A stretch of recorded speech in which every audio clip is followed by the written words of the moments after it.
el que pega primero pega dos veces, pero hay de golpes a golpes, señores y señoras. Y este golpe, dice Claudia Sheinbaum, fue un golpe aguado. Más bien digo que es un golpe aguado, no un golpe de Estado. Porque la verdad, pues, ¿qué sustento tiene? Acuñada, pues, la primera expresión propia de Claudia Sheinbaum, el golpe aguado, y se refería evidentemente a la decisión del día de ayer de la Suprema Corte de Justicia de la Nación de admitir a revisión, ojo, solo admitir una solicitud de cerca de 100 trabajadores de la Corte que dicen que se revise la reforma al Poder Judicial. Lo que el día de ayer ocurrió con 8 votos a favor y 3 en contra es la admisión de esta solicitud de revisión, ninguna forma de determinación. Y ahí Claudia Sheinbaum fue enfática con su no vamos, esto fue un golpe aguado y ojo, agregando además con toda determinación una suerte de me canso ganso, pero científico, elegante. Solo con la forma de decirlo estuvo el ganso que no se cansa. Dice, no señores, aquí va a haber votaciones de jueces. Va a haber elección. Me canso ganso. De jueces, de magistrados, magistradas, ministros y ministras de la Suprema Corte, porque eso es lo que dice el 39 constitucional, es la decisión del pueblo de México. Entonces, no tiene sustento lo que está haciendo la Corte. Lo que le plantea la Corte, algunos ministros de la Corte, para analizar la constitucionalidad de la Constitución, que está totalmente fuera de norma. Entonces vamos a Se van a votar, así respondió enfática Claudia Sheinbaum a lo que iba a ser una evidente intervención durante las conferencias del pueblo, como ella ha llamado a la mañanera, y dice que no es facultad de la Corte decidir o admitir siquiera este reclamo de trabajadores de la Suprema Corte de Justicia. Dijo simplemente que estaban fuera de norma y acusó, pues obviamente, a la Corte de estar incurriendo en una suerte de conflicto de interés, aunque nunca lo llamó así. Simplemente les mostró y les enmendó la plana, mayoriteándolos, como decimos en nuestro gran español. Dijo, es una decisión del pueblo de México y para dudas o para mayores informes, por favor, Paulina, enséñame el nivel de voto que tuvimos.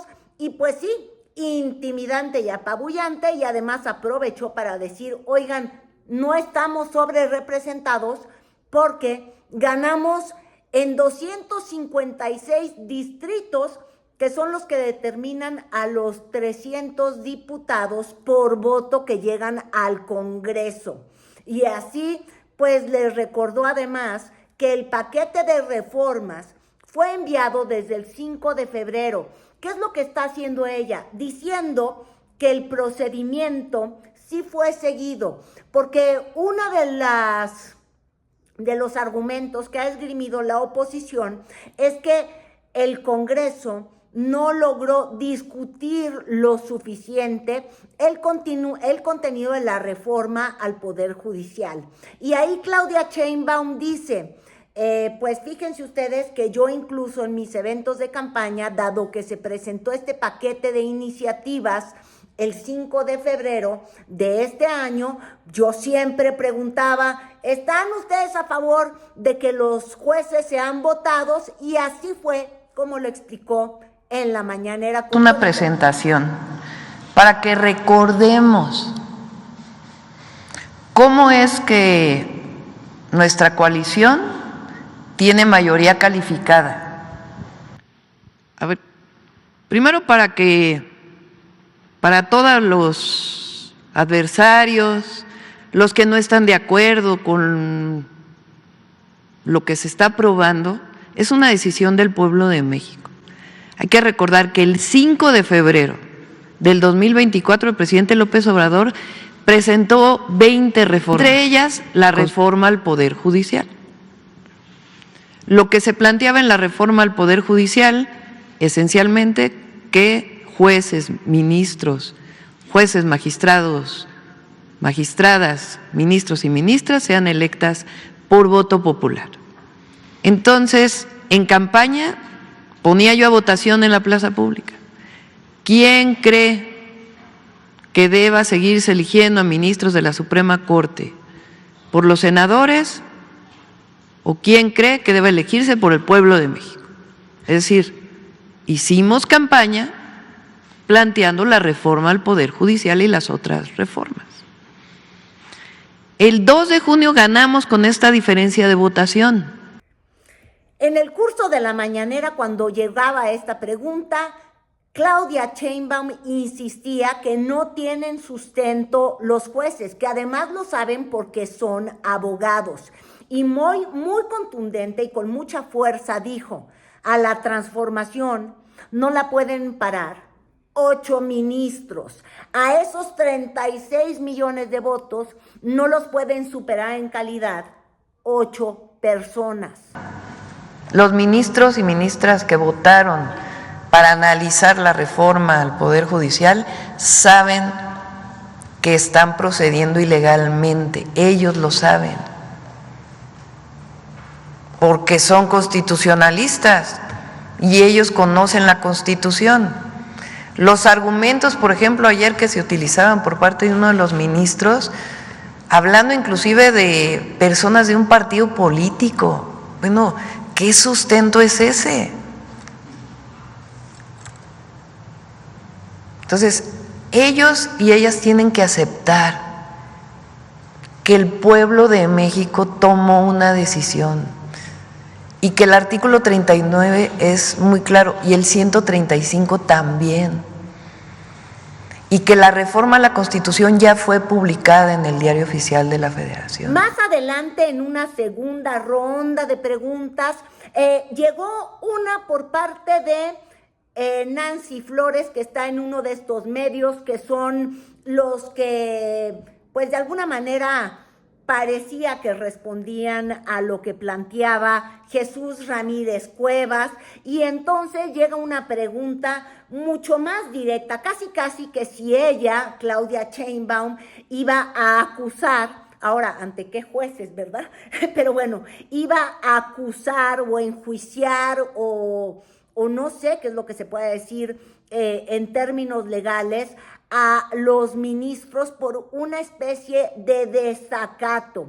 Y ahí Claudia Sheinbaum fue prudente y dijo: a ver, tú me estás preguntando si hay delitos de ellos, si hay conflicto de interés, si hay un golpe de estado técnico, pero yo no me voy a meter en esos términos porque es la provocación en la que la oposición de que yo caiga en estas provocaciones para poder decir, se los dijimos, es un autoritario. Que ellos están provocando, a ver, ¿cuál es nuestra reacción? Y no solo son los ministros, sino un grupo que se reúne alrededor de la ministra presidenta, que están ahí buscando la manera de parar la transformación. A la transformación, que es una decisión del pueblo de México, no la pueden parar 8 ministros de la Suprema Corte de Justicia. Es que ellos lo que quieren es, ya ven que dicen que somos autoritarios, ¿no? Que llegó la presidenta autoritaria. No, llegó una presidenta demócrata. Entonces, lo que ellos quieren es tener argumentos para decir, ya ven qué autoritarios son, quieren meter a la cárcel a la ministra, al ministro, Ellos están tomando una decisión política no básicamente no se tomarán acciones y en realidad, aquí hay que ser muy claros, pues no deben de tomarse acciones de ninguna forma, porque lo que ocurrió el día de ayer en el pleno de la Corte, de la Suprema Corte de la Nación, fue una discusión entre los magistrados sobre la procedencia de dar vista a una acusación, a una solicitud de detener la reforma judicial de los trabajadores. Simplemente el día de ayer se discutió si procede o no procede revisar lo que unos jueces consideran es anticonstitucional. No se está hablando del contenido de la reforma, no se está hablando de cómo fue la reforma, sino simplemente, oye, ¿tienes facultades para revisarlo o no? Y fue una discusión acalorada entre los dos dogmas que están dominando a nuestro país y que en la Suprema Corte de Justicia de la Nación está representada por una mayoría, es decir, el antiamlismo o anticuatroteísmo y ahora anticlaudismo, tiene una sobrerepresentación en realidad en la Suprema Corte, porque tiene 8 ministros y no todos han sido nombrados por Enrique Peña Nieto, Calderón o lo que precedió a los gobiernos de la 4T. Ahí teníamos a Farhat, que fue la encargada del SAT. Tenemos nombramientos del propio López Obrador, pero que se voltearon a lo largo de los años en su contra. Pero se quedan muy leales a las causas del López Obradorismo estas 3 mujeres que además llegaron a la Corte con muchas resistencias. Lenia Batres, que se dice la ministra del Pueblo, que fue la más dura, la que calificó como un golpe de Estado el hecho de que se admitiera simplemente la revisión. Ahora, ojo, por funciones, pues la Suprema Corte siempre tiene que revisar la constitucionalidad de toda acción del legislativo o del ejecutivo. La constitucionalidad. Nada más eso, ¿eh? Pero vamos a ver cómo se pusieron los primeros rounds. De manera que si la Suprema Corte se arrogara atribuciones que no tiene, violaría el principio de supremacía constitucional, así como la división de poderes y el Estado constitucional de derecho. La Suprema Corte estaría dando un auténtico, y lo digo con todas sus letras, golpe de Estado, al pretender someter a control constitucional el trabajo del Poder Constitucional Reformador que ha participado en el proceso de reforma constitucional en materia de Poder Judicial.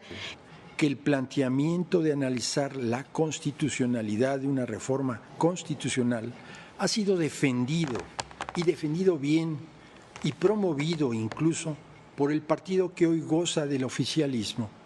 Nadie en ese momento los acusó en este pleno de golpistas.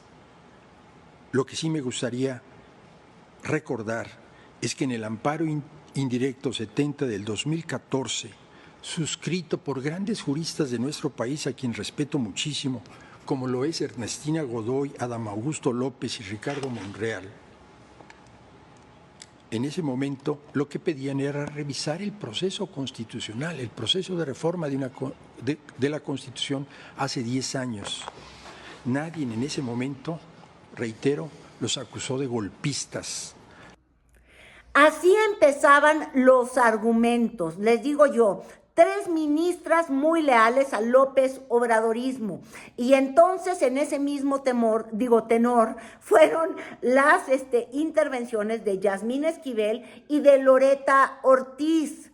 Yasmín Esquivel, quien tuvo el terrible escándalo de la tesis plagiada, y Loreta Ortiz, que además ya en algún evento político, en el marco de estos foros de discusión de la reforma, cuando se trataron de socializar en la legislatura pasada y ya habiendo tomado, habiendo sido aprobada pues esta mayoría de la 4T, en algunos de los eventos ha dicho soy morenista y tuvieron estos argumentos que fueron directamente rebatidos y la verdad con mucha astucia, en particular uno de los argumentos de los magistrados que decían, oye, nosotros creemos que la Corte siempre podrá intervenir para ver qué tan constitucional es una decisión del Poder Legislativo y plantean un tema que es muy de la izquierda. ¿Qué pasaría si de pronto los jueces dicen no, ahora cadena perpetua a las asesinas que decidan en términos de interrumpir un embarazo?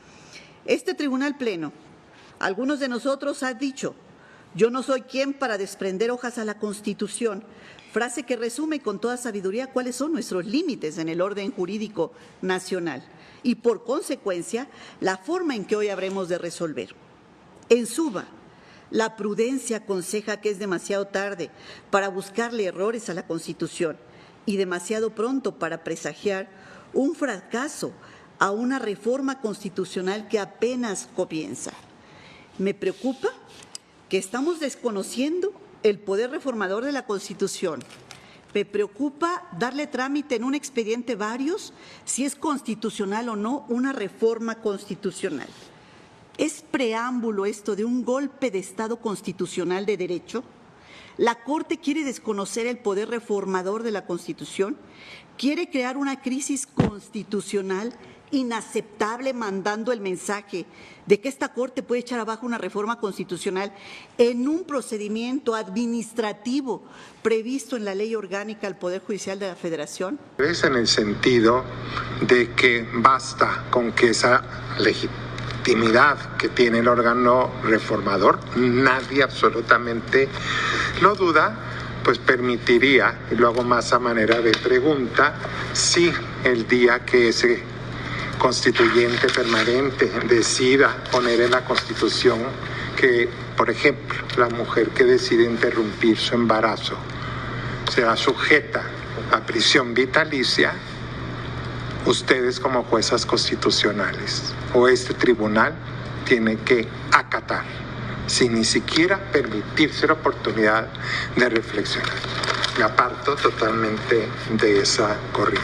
Gracias, presidente. Gracias. El pasado 15 de septiembre, las personas juzgadoras no podemos arrogarnos una función que no nos fue conferida. Además, si a ello ya de por sí, bajo mi criterio, resulta inviable a través de los mecanismos como la acción de inconstitucionalidad y la controversia constitucional, por mayoría de razón lo sería mediante un procedimiento regulado en la legislación secundaria, que ni siquiera resulta claro. Las personas juzgadoras no somos enemigas de la democracia, sino sus guardianes.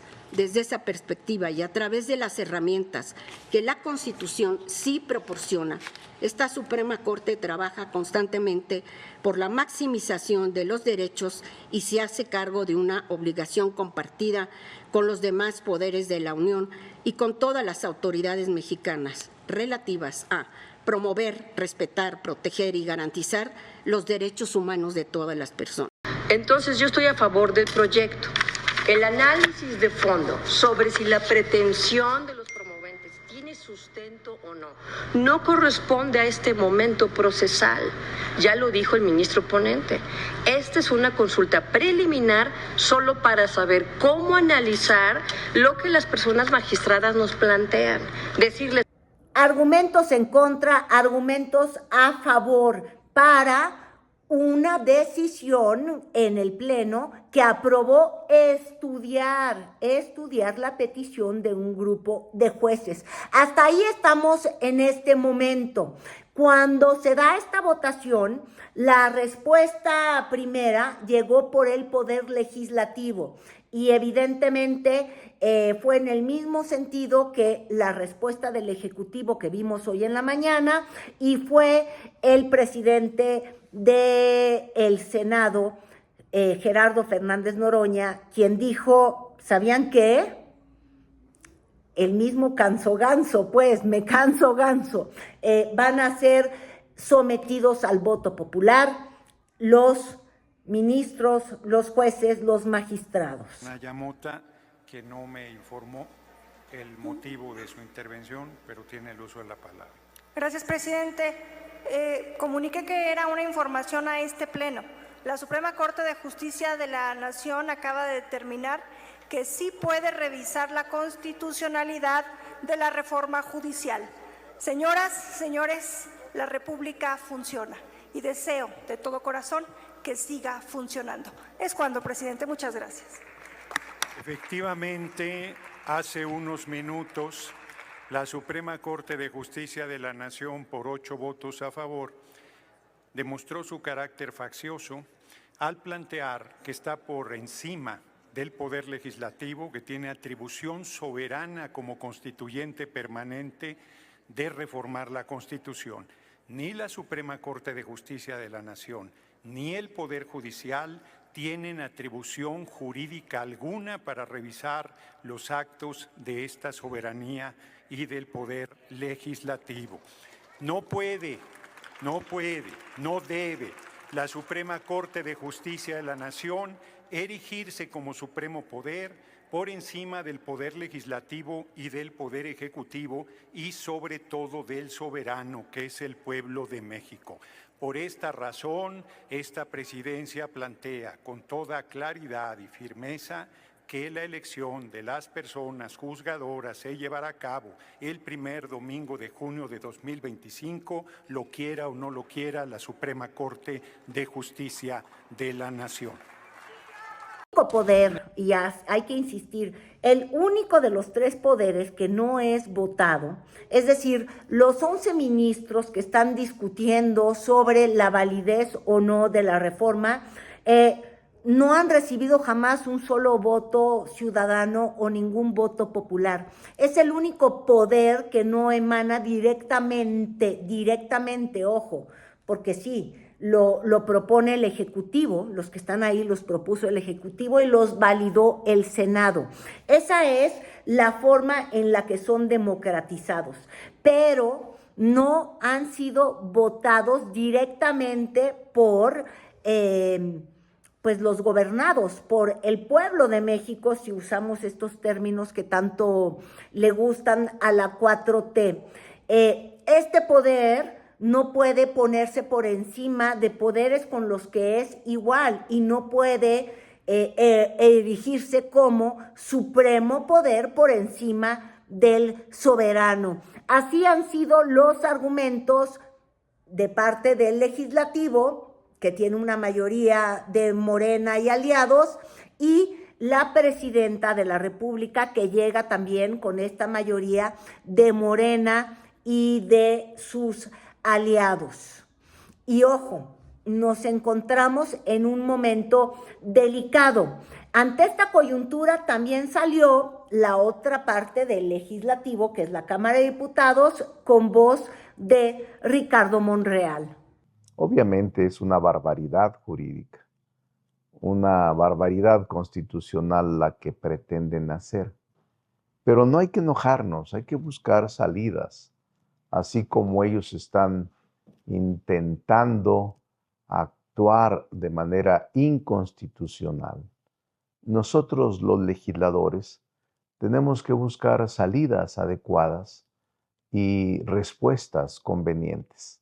Tenemos mayoría calificada gracias a la población, gracias al voto popular. Así que no hay que enojarse, hay que buscar salidas, siempre las habrá. Nos asiste la razón jurídica, nos asiste la razón moral, nos asiste la razón social.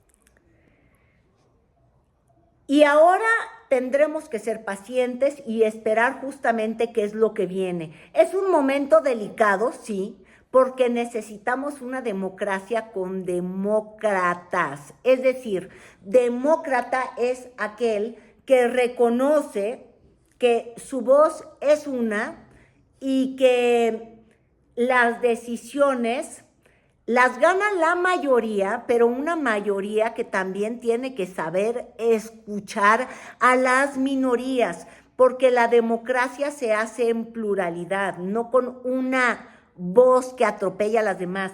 sí ganan las mayorías. De eso trata la democracia, pues si no estaríamos en la oligocracia, ¿verdad?